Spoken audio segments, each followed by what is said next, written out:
अस्सलाम वालेकुम friends, welcome to my channel BS English literature and vocabulary.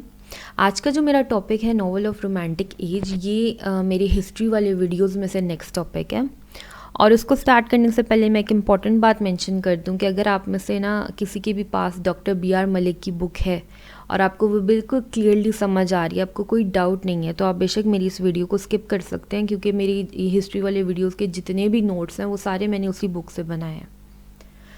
Start करने से पहले अगर आप मेरे चैनल पे नए हैं तो प्लीज़ उसको सब्सक्राइब कर दें, और अगर आपको वीडियो पसंद आए तो उसको लाइक कीजिएगा।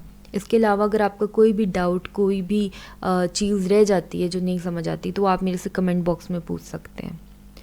अब आज का टॉपिक स्टार्ट करती हूँ, नॉवल ऑफ रोमांटिक एज। हम लोगों ने इससे पहले की जो एजेस थी उनमें नॉवल को देखा कि नॉवल को रियल लाइफ को रिकॉर्ड करने के लिए यूज़ किया गया था। राइटर्स अपने इमोशंस बताने के लिए, अपनी इमेजिनेशंस को बताने के लिए यूज़ करते थे। लेकिन यहाँ पे जो लिटरेचर था रोमांटिक एज में, ये बहुत ज़्यादा, इसमें क्राइम आ गया था, इंसैनिटी आ गई थी, टेरर आ गया था, ठीक है, डार्क थीम्स होना शुरू हो गई थी। उसके अलावा जो नावल था वो उस एज में आके मज़ीद पॉपुलर हो गया था, क्योंकि जो मिडिल क्लास थी, मिडिल क्लास ने इसको बहुत ज़्यादा पढ़ना शुरू कर दिया था। उनके पास ना एंटरटेनमेंट के लिए मेजर सोर्स बन चुका था। और राइटर्स, नॉवलिस्ट क्या करते थे, जो प्रेजेंट था, प्रेजेंट के बारे में मेनली यहाँ नहीं लिखा जा रहा था। यहाँ पे या तो वो ना अपनी इमेजिनेशन से कोई बिल्कुल मैजिक के साथ ना इमेजिनेटिव पास्ट बना देते थे, या फ्यूचर को डिस्कस कर लेते थे, ठीक है, और वो कम्प्लीटली उनकी इमेजिनेशन पे होता था। देन हमारे पास यहाँ पे गॉथिक नावल इंट्रोड्यूस हुआ। गॉथिक नावल वैसे तो 18th सेंचुरी में लिखा जाना शुरू हो गया था, लेकिन यहाँ पे हम लोग इसको देखेंगे। और उसके अलावा यहाँ पे हमारे पास एक और चीज़ इंट्रोड्यूस हुई, हिस्टोरिकल नावल इंग्लिश लैंग्वेज में फर्स्ट टाइम लिखे गए थे। अब हिस्टोरिकल नावल में स्टोरीज़ होती थी, बताया वो स्टोरी की तरह ही जाता था, लेकिन उसमें वो किंग्स की और क्वींस की और हिस्ट्री को कवर किया जाता था। हम अपना स्टार्ट लेते हैं गॉथिक नावल से। अब गॉथिक नावल का अगर इसको आप सिंपली कह लो नॉवेल्स ऑफ टेरर, ठीक है। अगर इसका ओरिजिन देखें तो हॉरिस वॉलपूल का वर्क था द कैसल ऑफ ओट्रेंटो। ये 18th सेंचुरी में लिखा गया था और इसको फर्स्ट गॉथिक नावल माना जाता है। अब इसकी अगर कुछ थीम्स थी तो इसमें मेडिवल एजेस बताई गई थी, ठीक है, टायरेंट्स होते थे, कोई भी जालिम बंदा, मीन ये कोई बादशाह हो गया, ठीक है, कोई अथॉरिटी हो गई, फिर डेथ दिखाई जाती थी, मिस्ट्री, सुपर नेचुरलिज्म और सीक्रेट्स, मतलब बहुत डार्क थीम्स होती थी इन नॉवेल्स की।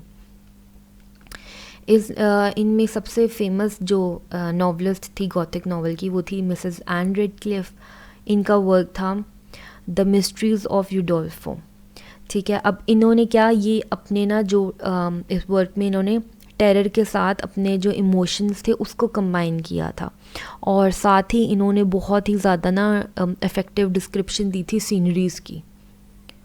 फिर हमारे पास वर्क आता है फ्रैंकनस्टाइन, ठीक है। मैरी शेली ने ये वर्क लिखा था और ये सबसे ज़्यादा पॉपुलर गॉथिक नावल है। मैंने साथ पिक्चर भी की, अगर आप इस पिक्चर को देखो तो आई थिंक हम सब इस करेक्टर को जानते हैं, ठीक है। सबसे ज़्यादा फेमस उस टाइम पे ये इमेजिनेटिव गॉथिक करेक्टर था, एक मैकेनिकल मॉन्स्टर था ये। अब इसके बाद हम लोग देख लेते हैं जेन ऑस्टन को।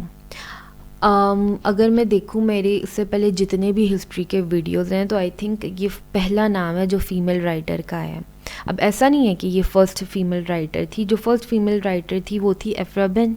रेस्टोरेशन एज में उन्होंने लिखना स्टार्ट किया था, लेकिन अगर जेन ऑस्टन को देखें ना तो इनका नाम बिल्कुल जो फर्स्ट रैंक्ड नॉवलिस्ट है, इंग्लिश नॉवलिस्ट, उनमें आता है, ठीक है। लाइफ स्पैन इनका बहुत कम था, 6 टोटल इन्होंने नॉवेल्स लिखे थे, लेकिन बहुत बेहतरीन वर्क्स थे इनके।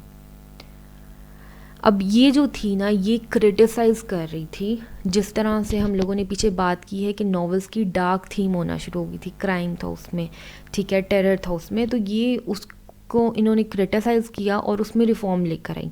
ये गुड सेंस और बैलेंस लेकर आई थी डिसबैलेंस्ड नॉवेल्स में।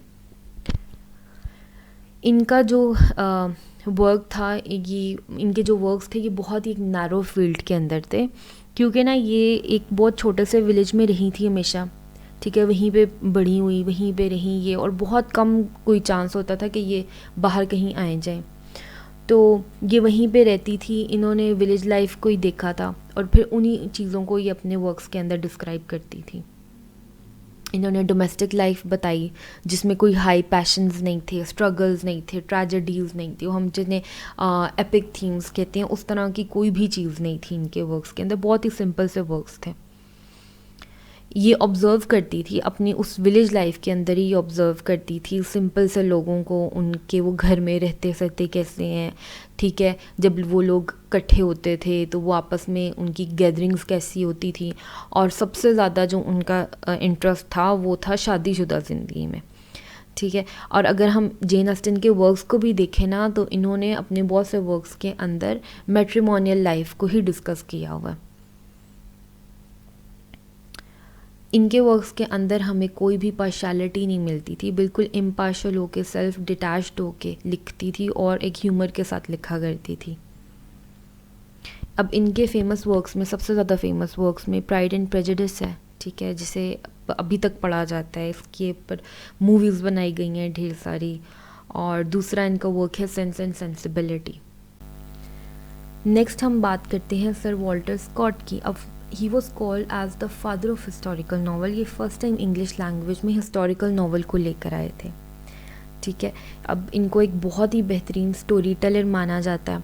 ये अपने वर्क्स के अंदर ना जो शिवालरिक लाइफ होती थी, जैसे नाइट्स की हो गई, सोल्जर्स हो गए, या फिर कोर्ट में जितने भी लोग होते हैं उनके बिहेवियर्स, उनकी लाइफ को डिस्कस किया करते थे।